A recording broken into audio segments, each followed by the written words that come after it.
자, 이번 시간에는 이제 주택법의 공급 파트입니다. 마지막 내용으로 공급에 관한 내용을 살펴보시게 되는 건데요. 공급은 꾸준하게 시험에 나오고 있죠. 그래서 여러분 거기 자료 보시면은 거기 기출문제 분석표상의 삼각형은요, 그 두 가지, 그 부분이 문제상으로 두 가지가 섞여서 하나의 문제로 만들어졌다. 그렇게 이해하셔도 좋습니다. 공급에 관한 거 그대로 나왔고, 그 다음에 주택관리는 앞으로 이제 시험 나올 일이 거의 없죠. 그래서 보시게 되면은, 2016년 8월 12일자로 공동주택관리법으로 다 넘어가게 되어 있습니다. 그래서 시험에 나올 일이 없어서 다, 삭제가 다 빠지게 되는 거죠. 그렇게 보시면 되겠습니다. 자, 139번 문제에 들어갑니다. 주택공급 분양에 관한 설명으로 옳은 것 찾기입니다. 분양가 상한제 정유택 분양가격은 택지비와 건축비로 구성된다. 맞는 거죠? 분양가 상한제 아시잖아? 택지비와 건축비로 구성된다. 가산비는 고려하지 마세요. 그거 있는 거니까 당연히. 2번입니다. 한국토지주택공사가 사업주체로 입주자를 모집할 때 시장으로부터 승인을 받아야 한다. 일반적으로 사업주체가 입주자 모집을 하려는 경우에 시장도 승인받는 건 맞네요. 그런데 국가나 지자체, 토지주택공사, 지방공사는 승인받지 않습니다. 아셨습니까? 그래서 2번은 틀렸고요. 사업주체가 복리시설의 입주자를 모집하는 때 승인을 받는 게 아니고 복리시설은 신고만 하면 된다라고 됐던 거죠. 복리시설은 누가 구입할 수 있다고 그랬어요? 돈만 있으면 구입하는 거라고 그랬습니다. 자격 요건을 따지는 게 아니기 때문에 승인받는 게 아니라 신고하면 된다라고 얘기를 하는 거죠. 그 다음에 네 번째, 사업체가 공공택지에서 공급하는 분양가 상한제 적용주택에 대하여 입주자 모집 승인을 받았을 때 분양가 가격을 공시할 필요가 없다라고 되어 있는데, 자 보세요. 공공택지에서는 분양가 상한제 적용주택 분양가 공개를 하게 되어 있습니다. 사업주체가 공개하게 되어 있죠. 그래서 4번 틀렸고요. 5번입니다. 관광특구에서 건설한 높이 150m 이상의 공동주택 분양가 상한제 적용받는다가 아니라, 자, 분양가 상한제 적용에서 제외되는 거 세 가지 기억하셔야 됩니다. 도시형 생활주택, 경제적 건설 공급되는 공동주택, 관광특구 건설 공급되는 공동주택으로 50층 이상이거나 또는 150m 이상인 공동주택은 분양가 상한제 적용받지 않는다. 그렇게 갔던 거죠. 자, 그래서 맞는 건 오히려 1번만이 맞고 나머지가 틀렸고요. 140번 문제에 들어갑니다. 작년 시험 문제네요. 자, 똑같은 문제가 나왔는데, 한국토지주택공사가 사업체를 복리시설의 입주자를 모집하는 경우에 시장에게 신고해야 된다고요? 아니, 복리시설 신고하는 건 맞지만 국가, 지자체, 토지주택공사, 지방공사는 안 합니다. 그런 거 승인받거나 신고할 필요가 없는 거죠. 자체적으로 분양권을 가지고 있기 때문에. 자, 2번 들어갑니다. 지방공사가 사업주체로서 견본주택을 건설하는 경우에 견본주택에 사용되는 마감 자료 목록표, 견본주택의 각실의 내부를 촬영한 영상들을 제작하여 시장에 제출하라. 좋은 얘기입니다. 이런 규정이 있어요. 맞는 거고요. 3번 보세요. 관광특구 50층 이상 공동주택 분양가 상한제 적용받는다. 안 된다고 그랬지 않습니까? 틀렸네. 3번. 4번입니다. 공공택지 외의택지로서 분양가 상한제가 적용되는 지역에서 공급하는 도시형 생활주택 분양가 상한제 적용받는다. 도시형 생활주택 분양가 상한제 적용 안 받습니다. 시도지사는 사업계획 승인 신청일로부터 30일 안에 분양가 심사위를 설치 운영한다고 되어 있는데, 분양가 심사위는 시군구에 설치가 되는 겁니다. 시군구에가. 날짜도 틀렸어요. 날짜도 20일인데 날짜 신경 쓰지 말고 일단 뭐 시도지사가 틀렸으면 더 이상 따질 필요 있나요? 그래서 오히려 그렇게 보다 보니까 맞는 것은 2번이 반대로 맞는 내용이 됐던 겁니다. 그렇게 이제 봐두시면 되고, 이 작년 시험 문제였습니다. 자, 141번 들어갑니다. 공급질서 교란 금지 행위에 관계되는 내용이 출제가 됐는데요. 보니까. 자, 보시게 되면 우리가 이제 공급질서 교란 금지 행위라고 해서 아래에 해당되는 지위나 그 다음에 뭐 채권 등등을 매매 직여의 방법으로 양도 양수할 수 없는 광고를 못하게 되어 있다는 거죠. 그래서 상속이나 저당은 가능한데요. 키워드가 뭐예요? 매매 증여가 키워드입니다. 자, 1번 보세요. 증여 X, 2번 매매 X, 4번에 매매 X, 5번에 보니까 매매 X. 뭐 그렇게 푸세요. 뭘 복잡하게 세상 복잡하게 삽니까? 답은 3번. 그리고 3번 좀 이해 좀 해봐. 도시개발 채권이 왜 갑자기 여기서 아파트 공급에 도시개발 채권이 왜 나옵니까? 여러분, 도시개발 채권이 뭐예요? 우리가 도시개발 사업에서 사업 자금 조달 목적으로 도시개발 채권 발행한다고 배우시지 않으셨습니까? 도로건설 비용이야. 도로건설 비용. 아파트 공급이 아니고.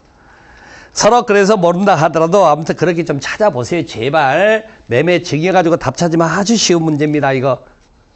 자, 그래서 답은 3번으로 처리가 됐고요.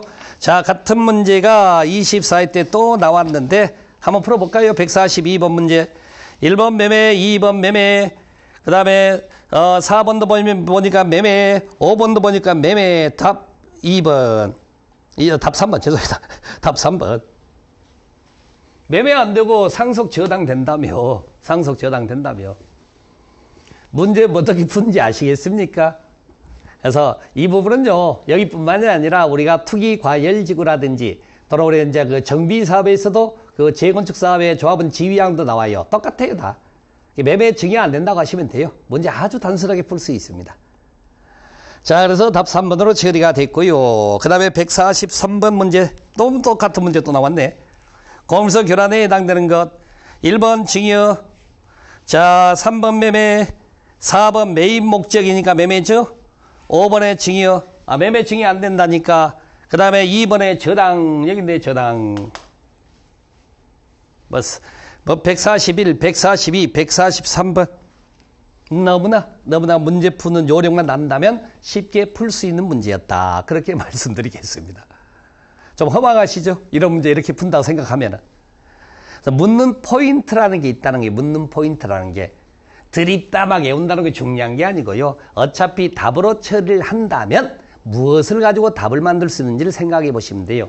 이거 아닙니까? 이거. 자, 144번 문제 들어갑니다. 투기 과열지구에 관한 설명을 옳은 것 찾기입니다. 일정한 지역의 주택가격 상승률이 물가 상승률의 현저히 높은 경우에 시장 수청자가 해당 지역을 투기 과열지구로 지정할 수 있다. 지정권자가 이미 틀렸네. 여러분들 투기 과열지구 생각나십니까? 투기 과열지구 지정권자 국토부 장관 시도지사가 지정을 하는 겁니다. 자, 2번 들어갑니다. 시도지사가 투기 과열지구 지정하는 경우에 시장 등과 협의해야 된다. 경우가 맞질 않네요. 이렇게. 보통 상급청은요, 하급청에 대해서 의견을 청취한다고 표현하는 거고요. 하급청이 상급청에 대해서 협의한다. 이렇게 표현하는 게 일반형이라고 이해하시면 좋아요. 그래서 이 두 사람이 지정하는 과정 속에 국토부 장관은 하급청인 시도지사의 의견을 듣고 시도지사 지정할 때는 상급청인 국토부장이 협의한다라고 표현하는 거죠. 2번 틀렸고요. 3번입니다. 투기 과열지구로 지정되면 투기 과열지구의 기존 주택에 대하여 주택의 전매 제한이 적용된다라고 하는데요. 이건 여러분들이 혹시나 배웠던 거 생각하실는지 몰라. 투기 과열지구의 전매 제한은 지위 상태밖에 없습니다. 주택 부분은 전매 제한 대상이 안 돼. 왜? 소유권 이전 등기 되기 전까지만 못 팔아먹고 소유권 이전 등기 된 다음에 팔아먹지 않습니까? 근데 팔아먹는데 무슨 전매 제한이야? 그래서 왜 지위가 나오고 주택이 나온지를 분명히 본 강의 시간에 말씀드렸다고요. 소유권 이전 등기 되기 전까지만을 지위라고 칭하는 거고 이전 등기 된 다음에는 주택이 되기 때문에 투기 과열지구는 지위 상태의 전매 제한은 있어도 주택 부분은 제발 없습니다. 제발 없습니다. 답은 3번 틀렸죠? 4번입니다. 주택의 분양비액이 지난달보다 30% 증가된 것은 투기 과열지구로 지정해야 된다. 참 표현이 반대로 나오는 거 판단할 수 있는지 모르겠네. 투기 과열지구 아니 감소가 돼야 되지 않겠습니까? 30% 이상. 그래야지 새로운 욕구가 많이 발생해서 문제가 생기는 거지. 증가가 되는데 왜 지정을 합니까? 틀렸고요. 그 다음에 5번이 맞네요. 투기 과열지구에서 건설업체 주택이 입주자로 선정된 지위를 세대원 전원이 해외로 이적에 대해 사업주의 동의를 받아 전매할 때는 전매 제한 적용되지 않는다. 맞습니다. 일단 투기 과열지구에서는 지위상태의 전매 제한을 받는 과정 속에서 보시게 되면은 여기 한번 봐봅시다. 자, 계약 체결 가능한 날로부터 10년 이내의 범위 안에서 전매 제한 기간이 설정이 된 상태에서 매매 증여를 통한 양도는 안 돼. 상속 같은 건 가능하다고 얘기를 했었고요. 그러고 나서 이렇게 이제 내용상을 보시게 되면 이렇게 구성되어 있는데 전매가 불가피하는 점은 사업주의 동의도 받아야 돼요. 동의도 받게 돼 있다는 거죠. 그래서 상위투자의 동의 받아 전매 제한 나왔고 그 다음에 해외로 전원이 해외로 이주한답니다. 여기인데 세대원 전원이 해외로 이주하는 경우 이렇게 됐던 거죠. 아까 우리가 앞에서 문제 주택사관세 양도에서도 못 나왔죠? 세대원 전원이 똑같은 내용입니다. 세대원 전원이 가야지 양도에 대한 예외가 허용이 됐던 거니까 이렇게. 바로 그런 식으로 해서 이제 거기 5번은 맞는 내용이 됐던 겁니다. 자, 145번 문제에 들어갑시다. 분양가 상한제 적용주택을 공급받아 소유하는 자로서 전매 제한의 적용을 받고 있습니다. 이에 관한 설명으로 틀린 것 찾기네요. 사업 주체는 지방공사가 아니고 라고 했으니까 아마 토지주택공사란 말이고, 세대원은 세대주가 포함된 세대 구성원을 말하며 수도권은 수도권 정비계획법상의 수도권이다 라고 표현하고 있습니다. 자, 1번 들어갑시다. 갑에 대한 전매 제한기한의 기산점은 대상주택의 입주자 모집을 최초로 주택공급계약을 체결이 가능한 날이다. 여기 있죠? 주택공급계약 체결이 가능한 날부터 이렇게 하는 거죠. 체결일 아니라고 그랬습니다. 가능한 날부터 해야지 끝나는 시점이 동일해진다고 말씀드렸던 거죠. 두 번째, 대상주택이 수도권 외의 지역으로서 비투기 과열지구에 공공택지 소지할 경우에 갑에 대한 전매 제한기한은 3년이 아니라 1년인데요. 이걸 어떻게 우라고 이런 걸 문제를 내는지 참 답답해지네요. 아무튼 이렇게. 그래서 이제 일단 수도권 외지역. 그 다음에 공공택지 중에서 비투기 과열지구입니다. 여기 있네. 비투기 과열 1년짜리 이런 것들. 그래서 일단 몰랐다 쳐. 2번 몰라. 자, 3번 들어갑니다. 갑의 대상주택이 전매하는 경우에 한국토지주택과 주택의 우선 매입할 수 있다라고 돼 있죠. 왜 그 말이 나와요? 지방공사가 아니라고 전제를 깔아놨잖아. 여기 보시게 되면 우리가 전매 제한의 예외라고 그러죠. 전매 제한의 예외로서 여기 보셔. 자, 분양가 상한제 적용주택 같은 경우에 전매 제한 예외 허용됐을 때 토지주택공사나 지방공사가 사각하게 돼 있다는 거죠. 근데 지방공사 아니라고 그러니까 토지주택공사가 됐던 거지. 그 다음에 네 번째입니다. 갑이 상속에 하여 주택을 취득하여 갑의 세대원 전원이 그 주택으로 이전하면서 토지주택공사, 사업주가 토지주택공사니까 동의를 받게 되면 전매할 수 있다. 맞는 얘기죠? 여기인데 여기 상속에 하여 취득한 주택으로 세대원 전원이 이사를 갑니다. 사업주의 동의를 받으면 사업주가 토지주택공사 이렇게. 바로 그렇게 구성됐던 겁니다. 그 다음에 5번입니다. 갑이 근무로에 대하여 세대원 전원과 함께 수도권으로 이전하는 결과는 전매할 수 없다. 맞네요. 근무 등의 사전의 세대원전이 다른 관할구로 가는데 수도권 이전은 안 된다면서 전매할 수 없는 거죠. 답은 그래서 반대로 가면은 서로 3번, 2번을 정확히 연수를 판단 못했다 치더라도 여러분이 그 본 내용상으로 1번, 3번, 4번, 5번은 충분히 내용상 파악이 됐지 않을까 그렇게 판단을 해봅니다. 답은 2번으로 답 처리가 됐던 문제였습니다. 그렇게 보시고요. 자, 그 다음에 이제 146번 문제에 들어가겠습니다.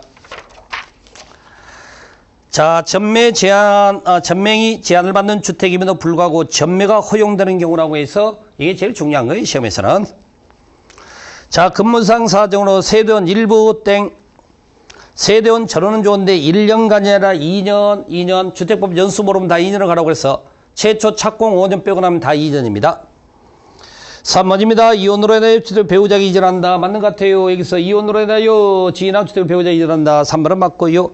4번 틀렸네요. 일부 5번 일부. 주택 상환 사채 시험 문제도 이렇게 물어봤던 거 아닙니까? 이게 전원이야, 전원. 여기 전원, 그 다음에 전원, 전부 다 전원 이사를 가는 걸 말하는 거지. 자, 그렇게 해서 3번만이 맞는 내용이 됐던 거고요. 147번 문제에 들어갑니다. 전매행위 제한 등에 관한 설명을 옳은 것 찾기입니다. 제한들은 전매에는 매매, 증여, 상속이나 그 밖의 권리 변동을 수반하는 모든 행위를 포함한다고 되어 있는데 여기 보세요. 매매, 증여를 말하지 상속은 아니지 않습니까? 그래서 1번 틀렸습니다. 상속이 틀렸죠? 자, 2번 들어갑니다. 투기 과열지에서 건설공단의 주택 입주자로 선정된 주의 전매 제한기한은 수도권 충청권 외의 지역일 때 3년이 아니라 여기 봅시다. 여기 보시게 되면은 여기 하겠네. 투기 과열지구 입주자 지위지 지위 전매 제한기한 수도권 충청권 소유권 이전 등기 시까지 기타 지역 1년. 2번 틀렸고요. 상속에 하여 취득한 주택으로 세대원 일부가 전매 제한 대상이 되어 일부가 이전할 때는 전매할 수 있다가 아니라 일부는 안 된다고 그랬죠? 전원입니다. 일부가 틀렸고 그 위에 뭐 거기 나왔던 문제 같은 문제 아닙니까? 4번 들어갑니다. 사업 주체가 전매 행위가 제한되는 분양가 상한제 적용주택을 공급하는 경우에 주택의 소유권을 제3자에게 이전할 수 없음을 소유권에 관한 등기에 부기 등기해야 된다라고 하는 거죠. 부기 등기 아시죠? 자, 여기 한번 봐보실랍니까? 분양가 상한제 적용 혜택은 전매 제한 대상인 지위도 있고 주택도 있다는 거야. 소유권 이전 등기 되고도 전매 제한 기간이 남는다면 그건 주택이 되고 주택에 대해서는 부기 등기를 하게 돼 있답니다. 주택보는 부기 등기하는 거라고 그랬죠. 상대로 투기 과열주는 부기 등기 나올 수가 없지만. 그 다음에 5번입니다. 전매 행위 제한을 위반하여 입주로 선정된 주의 전매가 이루어진 경우에 사업자는 전매 대금을 지급하고 해당 입주로 선정된 주의를 매입해야 된다고 되어 있는데 해당 대금을 지급하면 안 되죠. 그래서 보시게 되면은 여기 있네. 매입 비용을 물는 거야. 매입 비용. 전매 제한 규정 위반 시 사업자가 매입 비용을 매수인에게 지급하게 되면은 지급한 날에 주의를 취득한 것으로 보는데 여기 보세요. 납부된 입주금에다가 1년 만기 정기예금 평균 이자율을 합산한 금액이지. 전매 대금이 아니고 전매 대금이 아니고. 그래서 답은 4번으로 처리가 됐습니다. 그래서 전매 관계되는 문장, 투기, 과열, 지구, 분양권, 전매 제한 등에 관한 내용, 전매 제한의 예외 사유까지 이렇게 해서 답을 찾으시면 됩니다. 충분히 뭐 준비가 됐던 문제라고 판단이 되네요. 이렇게 이제 봐두시면 되고. 자, 이렇게 해서 이제 주택법을 모두 맞추시고요. 마치시고 마지막으로 이제 농지법 간략하게 마무리 짓겠습니다. 자, 농지법 골고루 나와요. 골고루 나와 있는데 거기 보시면은 소유 이용 파트에서 최근 들어서 이제 소유 이용에 관한 문제가 소유에 관계되는 문제가 중심이 나왔고 대리 경작이나 임대차 이용 파트는 뭐 최근에는 출제를 안 했으면 최근이 뭐 2년 사이를 말하는 거죠. 자, 148번 문제가 들어갑니다. 농지 소유자가 소유 농지를 위탁 경영할 수 있는 경우는 에서 나오는데 이 당시는 좀 까다로웠던 시험 문제입니다. 위탁 경영 사유를 물어본 건데요. 위탁 경영 사유. 여기 위탁 경영 사유 이 자체를 물어봤는데요. 자, 봅시다. 국내 여행 중이다. 국내 여행 중이다. 아, 국내 여행이래요. 아, 주말에서 농사 짓고 다시 또 여행 떠나면 되지. 그래서 1년간 국내 여행 중이다는 경우에 해당됐던 것은 여기에 위탁 경영 사유에 해당이 안 됩니다. 이렇게. 국내 여행에는 해당 규정이 없죠. 3개월 이상 국외 여행 중이다는 말은 있어도. 자, 농업법인이 소송 중이랍니다. 농업법인이 청산 중이라면 농사를 안 짓게 되면 소송이야. 뭐 소송은 재판소, 법원에서 하는 거고 농사 짓는 거 관계없지 않습니까? 자, 농작업종 부상으로 2개월이 아니라 몇 개월 이상 필요, 3개월 이상 치료가 필요한 경우. 그 다음에 5번 먼저 보실랍니까? 2개월 아니라 3개월 이상 국외 여행 이렇게 되어 있습니다. 그 다음에 4번 보세요. 구치소에 수용 중에서 장애할 수 없다. 맞는 거죠? 교도소, 구치소, 보호, 감호실에 수용된 경우는 농사를 못 짓습니다. 타로 가실 겁니까? 뭐 못하게 하려고 타로 가실 거냐고. 답은 4번으로 처리가 됐어요. 꼭 어려웠던 문제는 아니었어요. 그 당시에 조금 이렇게 생소하게 느껴는 졌지만은. 자, 149번 문제에 들어갑니다. 농지 자격증명을 발급받지 아니하고 농지를 취득할 수 있는 경우에 해당하지 않는 것은 그렇게 나오는 거죠. 자, 여러분들 혹시 이거 생각나십니까? 이거 본 강의 시간에 경자이전 예외가 있어요. 농사 짓지 않아도 농지를 가질 수 있다는 거지. 그러면 경자이전 예외에 해당될 때는 원칙적으로 자격증명이 필요가 없다네. 그런데 경자이전 예외일지라도 자격증명을 발급받아야 되는 경우가 있어. 근데 원래 자격증명을 발급받기 위해서는 경영계획서를 써야 되는데 이 6가지 경우에서는 자격증명 발급은 받지만 경영계획서를 안 쓴다고 했어. 그래서 이 6가지를 직접 암기를 하라고 했습니다. 그러면 하나씩 풀어보자고. 역으로 푸시라고 그랬어. 농업법인 합병입니다. 농업법인 합병 여기 보니까 아무리 봐도 없네. 아무리 봐도 없어요. 실은 여기 있어. 여기 그러니까 자격증명 필요가 없었던 거지. 그 다음에 3번 보세요. 공유농지 분할입니다. 여기 보니까 공유농지 분할 없네. 공유농지 분할은 또 여기 있다고. 자격증명 필요가 없는 거야. 그 다음에 상속으로 농지를 취득하는 경우입니다. 여기 보니까 상속이 안 보이네. 상속은 여기 있어. 상속은 여기 있고. 그 다음에 시효 완성으로, 시효 완성, 여기 보니까 아무리 찾아도 없어. 시효 완성 여기 있어. 답 뭐예요? 답 거기 2번에 있는데 2번. 농지 전용 신고, 자격증명 발급 받으라네. 자격증명 발급 받으래요. 답 2번입니다. 이걸 가지고 반대로 자꾸 푸시라고요. 제발 문제를 풀 때라. 자, 150번 문제에 들어갑니다. 주말 체험 영농하려고 농지를 소유하는 경우에 관한 설명을 틀린 것 찾기입니다. 주말 체험 영농이 뭐죠? 농업인이 아닌 개인, 다시 말해 도시민으로 쳐가자고 그랬지? 도시민이 농지를 소유할 수 있는 사유가 주말 체험용 농입니다. 그럼 1번 맞네. 2번 들어갑니다. 세대원 전부가 소유한 면적을 합하여 총 1000제곱 미만의 농지를 소유할 수 있다. 자, 주말 체험 영농의 경우에 있어서 소유 상한의 제한을 받는 것 있죠? 도시민이 세대원 전부 기준으로 1000제곱 미만일 때 이렇게. 2번은 맞고요. 3번입니다. 농지를 취득하려면 자격증명 발급받아야 한다. 여기 다시 보라니까. 여기 보세요. 여기 주말 체험 영농 자격증 발급 받는다고 경영계획서 안 쓴다고 그랬던 거지.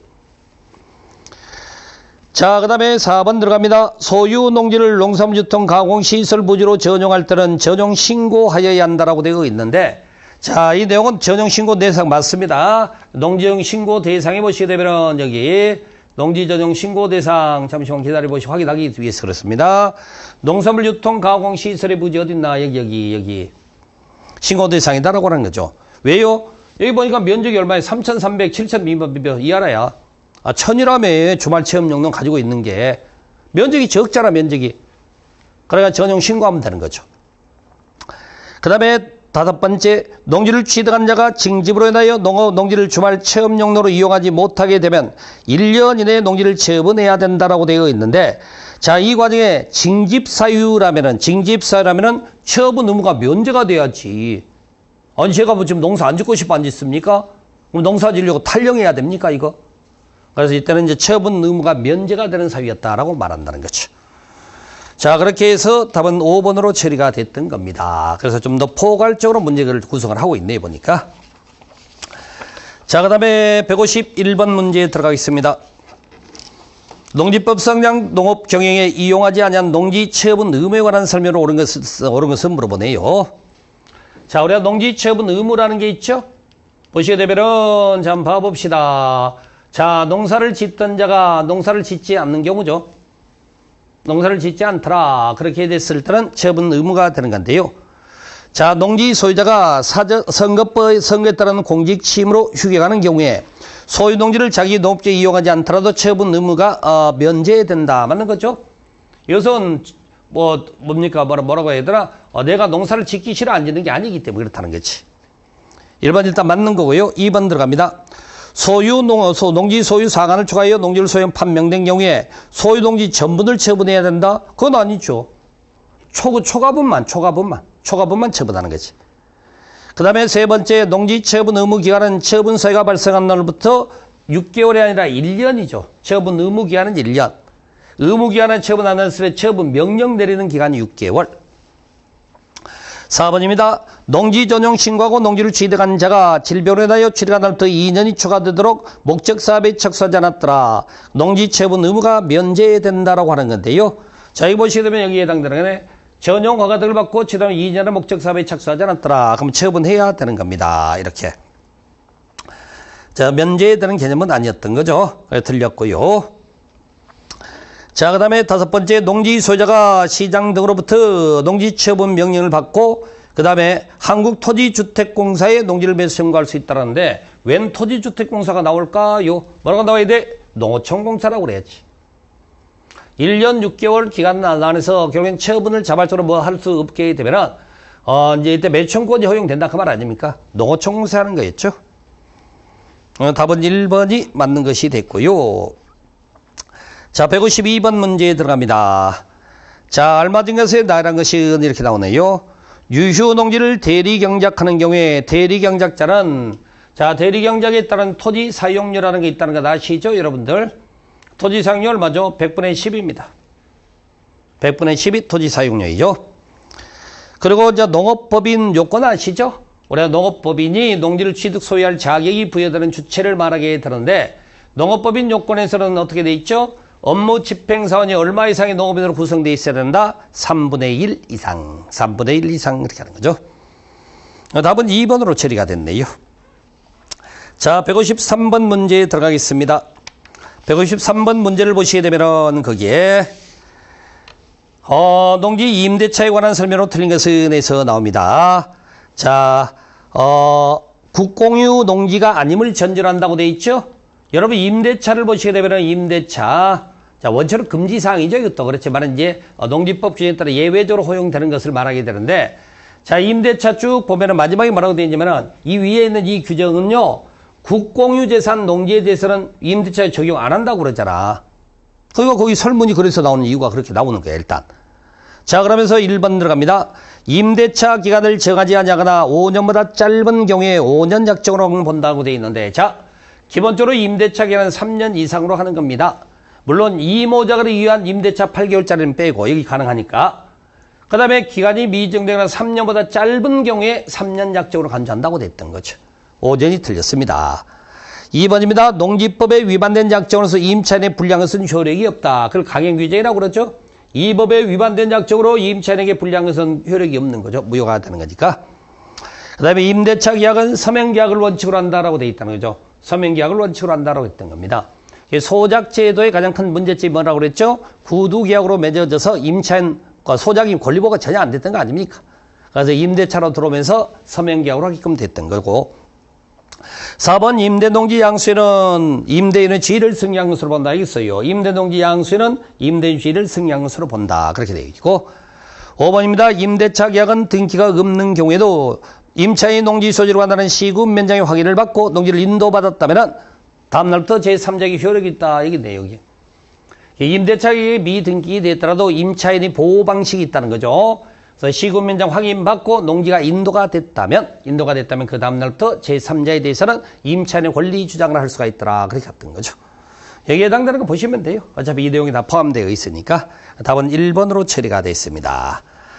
자, 마지막으로 농지 보존에 관한 내용을 한번 살펴볼까요? 농지 보존은 최근에 좀 문제가 좀 뜸하게 나왔네요. 그렇게 구성되는 문제인데.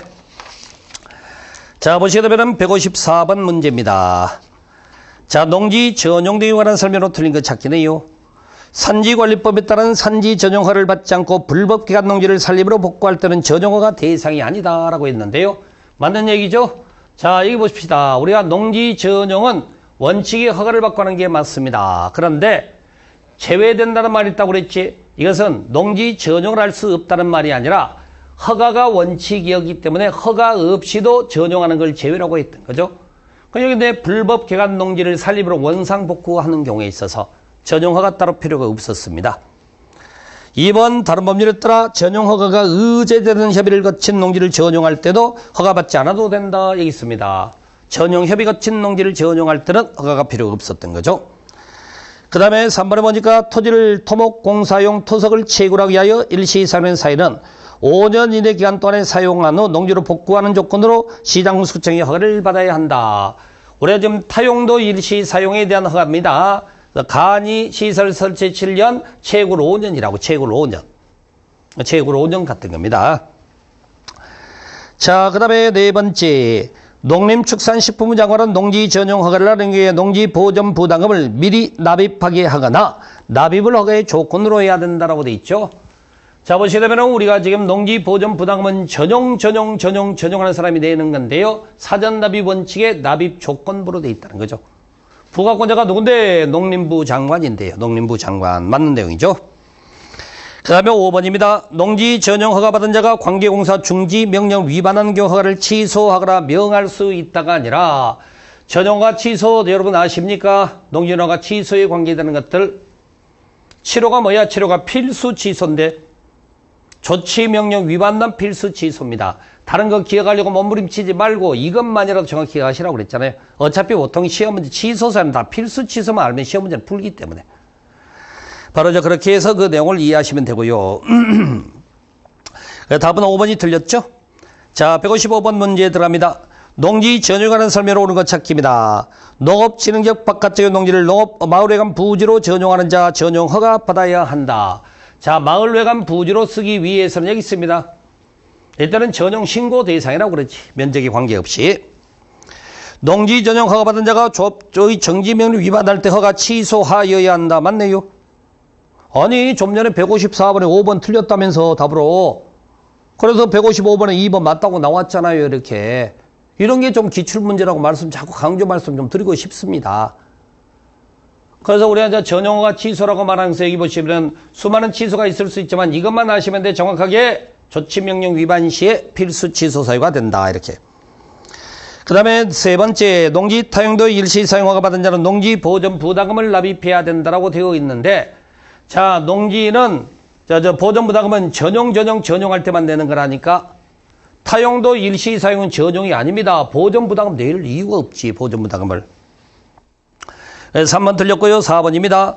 농지 전용 허가권자는 농지 보존분 납입을 조건으로 전용 허가할 수 없다. 여기 있네. 사전 납입 원칙에 납입 조건으로 간다면서요. 그래서 아까 거기 위에 154번에 4번 지문 아닙니까? 자, 그 다음에 몇 번인가요? 5번 지문. 해당 농지에서 허용되는 주 목적 사물의 현장 사무소를 차는 농지로 농지를 일시사용입니다. 타용도 일시사용은 허가야, 허가 원칙이. 그래서 이제 타용도 일시사용 허가 협의라고 되어 있죠. 이렇게. 주 목적 사물이 아니라 현장 사무소에 주관해서 일정한 시설을 설치하는 것. 타용도 일시사용 허가 협의도 있지만 신고는 없어. 이렇게. 답은 2번이 답으로 처리가 됐어요. 다른 거 몰라도 154번 문제 풀었다면 155번이 맞다고 나와야 되지 않겠습니까? 이런 게 기출문제 특성이기 때문에. 자, 이렇게 해서 155번까지 해서 5문제가 빠졌죠? 4회분 우리가 이제 문제를 풀었으니까 그 5문제는 법이 개정돼서 삭제가 된 내용들이기 때문에 그렇습니다. 이렇게 해서 기출문제 풀이하면서 제가 몇 가지 포인트를 말씀드렸던 것들 그런 걸 기억을 잘 해보시고 또 문제 풀이하면서 우리가 무엇을 좀 더 명확하게 봐야 되는지 그리고 또 실제 문제를 풀어보니까 결코 그렇게 공법이 어려운 내용을 가지고 시험을 내는 건 아니구나 그런 내용들을 감을 잡기를 좀 부탁을 드리겠습니다. 자, 이렇게 해서 기출문제 해설 강의는 이걸로 마치겠습니다. 수고들 하셨습니다.